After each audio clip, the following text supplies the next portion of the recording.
Welcome into sports. We're here at Broncos Park where the NFL trade deadline came and went for the Denver Broncos. Denver believing in their group. There's a lot of speculation about whether this team would go after a skill position player, but the Broncos, and I believe RJ Harvey will only get better and Pat Bryant will get more touches. As for this team's next game against the Raiders, it's a short week, Thursday night football.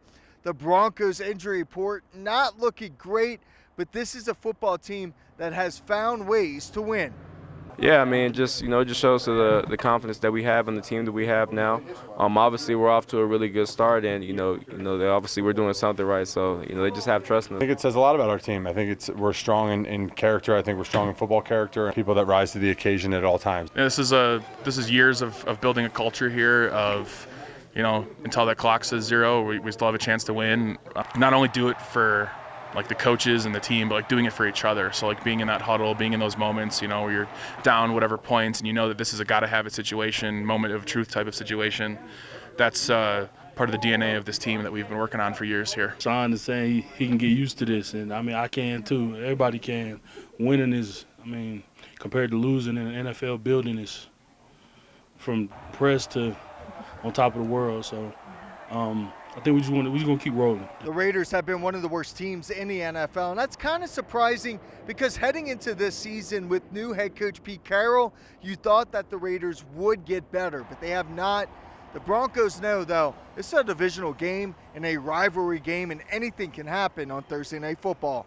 You win the division. That's one of the biggest goals before the season. So these games obviously have a lot more meaning and ones that we got to get. The Raiders and the Broncos have a great history of playing against each other and a heated rivalry, and certainly a big task for him.